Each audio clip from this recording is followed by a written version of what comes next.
치파렐리의 연료 호수 중에 요 위에 빨간색 이 호수가 손상이 됐어요.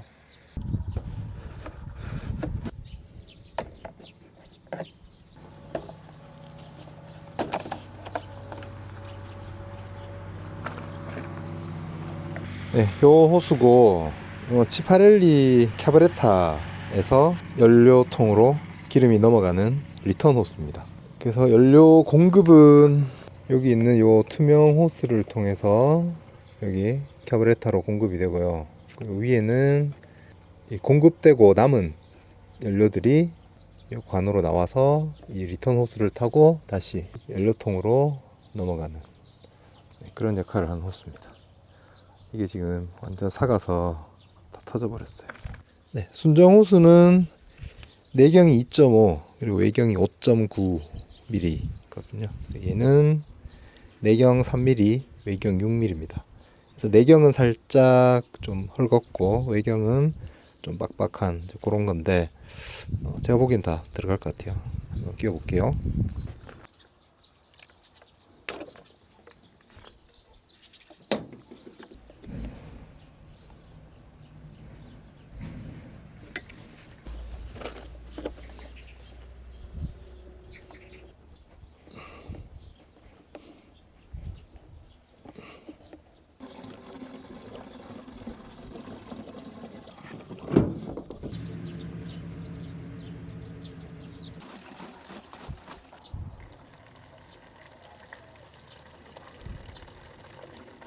네, 지금 기름을 부었는데 새지는 않는 것 같습니다.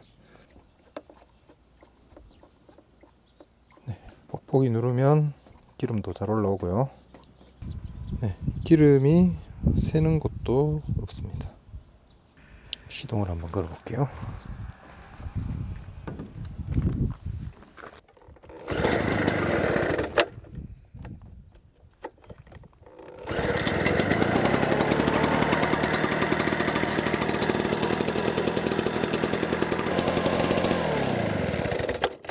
예, 뭐 정품을 구해서 하면 좋긴 한데 여기 호수만 따로 안 팔고 전체 통으로 다 판매를 하더라고요. 그 이 호수랑 그 연료가 내려오는 연료 호수 그리고 끝에 그 필터 그리고 여기 그로밋 고무로 된 패킹까지 네, 그렇게 세트로 뭐 4만 얼마인가 네, 그렇게 판매를 하길래 네, 저는 이것만 교체를 하면 될 것 같아서 그 맞는 사이즈를 찾아봤는데 잘 없더라고요. 그래서 이제 겨우 찾은 게 요 호수입니다. 내경 3mm, 외경은 6mm. 그 니플 쪽은 혹시나 헐거우면 그 밴드 같은 걸로 좀 묶을 생각으로 구매를 했는데 생각보다 타이트하게 잘 맞아 들어가는 것 같아요. 연료 흡입 호수랑도 좀 호환이 되는 것 같습니다. 이 캐브레타에 리턴 호수가 있는데 이게 왜 있을까 혹시 궁금하지 않으신가요? 이 치파렐리의 캐브레타 특성 때문에 그런데요. 네, 치파렐리의 캐브레타 같은 방식을 다이아프램 방식이라고 합니다. 네, 대표적인 투사이클 엔진 캐브레타 방식 두 가지가 있는데 많이 보셨죠? 예초기나 그리고 제가 소개해드렸던 차파렐리 네, 중국산 동역분무기 거기 달려있는 캐브레타입니다. 요것처럼 플로팅 방식 캐브레타가 있고 그리고 요 지파렐리나 아니면 우리가 엔진톱 같은 데 보면 많이 쓰이는 그런 방식으로 다이아프램 방식이 있습니다. 차이점은 플로팅 방식은 연료통이 요 캐브레타보다 반드시 위쪽에 있습니다. 높이. 그래야지만 기름이 그 자연 낙하로 이 캐브레타 안으로 내려오는 방식이고요. 요 안에 보면 그 우리 화장실 변기에 보면 수위가 차면 떠서 막는 밸브 있죠. 그런 밸브 같은 게 요 안에 들어있거든요. 그래서 요 통 안에 기름이 차면은 그 부표가 위로 떠서 여기 호스 뒤쪽에 연료가 들어오는 그 밸브를 막아주는 그런 형식입니다. 이게 이제 대표적인 플로팅 방식이고요. 요거는 이제 구조가 간단하고 또 뭐 수리나 청소하기가 굉장히 쉽습니다.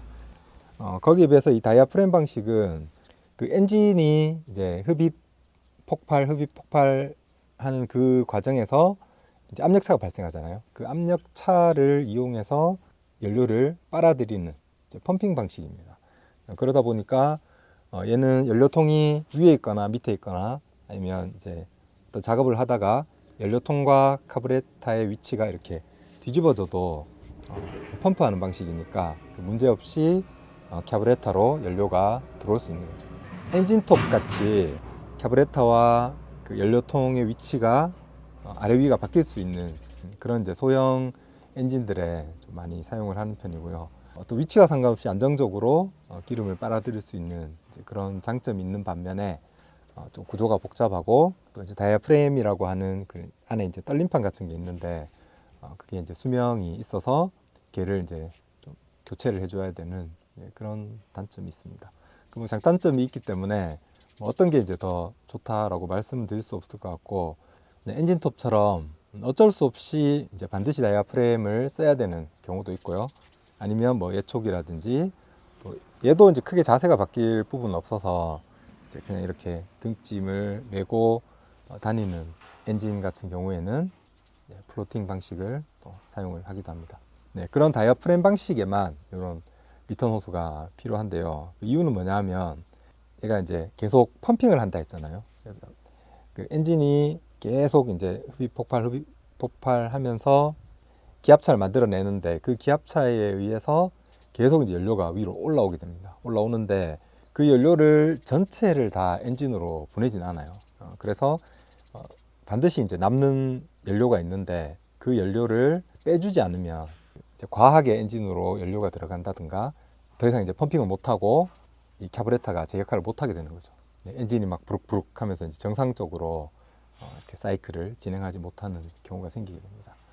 그래서 이 리턴 호스의 역할은 제일 중요한 거는 이 카브레타 내부의 어떤 압력을 평균적으로 유지시켜주는, 압력이 높으면 이쪽으로 연료를 빼서 그 연료통으로 넘기면서 카브레터 내부의 그 압력을 좀 낮춰주는 그런 역할을 하는 중요한 겁니다. 이거 별거 아닌 것 같아도. 그리고 우리가 제일 많이 리턴 호스의 역할을 볼 수 있는 게 초반에 이제 시동 걸 때 우리 뽁뽁이 하잖아요. 뽁뽁이. 이제 이 뽁뽁이가 뭐냐면 엔진이 가동할 때 그 발생하는 그 압력 차를 사람이 이제 수동으로 해주는 겁니다. 그래서 이 카브레터 내부로 그 연료를 넣어서 시동이 걸릴 수 있도록 그렇게 해주는 역할인데요. 이렇게 뽁뽁이를 딱 눌러보면 흡입 쪽으로 연료가 들어와서 카브레터 내부에 연료가 저장되는 공간이 있거든요. 그 공간에 연료를 채우고 그 나머지를 리턴 호수를 통해서 연료통으로 보내지게 됩니다. 그 과정을 우리가 이 뽁뽁이를 누르면 볼 수가 있습니다. 이렇게. 이게 저처럼 이제 뭐 찢어지거나 손상이 돼서 제 역할을 못 하게 되면 제일 큰 문제는 그거죠. 일단 연료가 아까 새는 거 보셨죠? 연료가 새게 되면은 이게 또 화재의 위험이 있을 수도 있고요. 그리고 뭐 또 중간에 이렇게 찢어져 있으니까 그 이제 정상적으로 이렇게 압력이 빠지는 게 아니고 이제 중간에 또 압력이 새버리게 되니까 또 리턴 역할을 제대로 못 하게 될 수도 있습니다. 네, 그래서 이게 뭐 별거 아닌 것 같지만 또 손상이 되면은 문제가 있을 수 있으니까 발견이 되면은 즉시 교체를 해주시면 좋을 것 같습니다.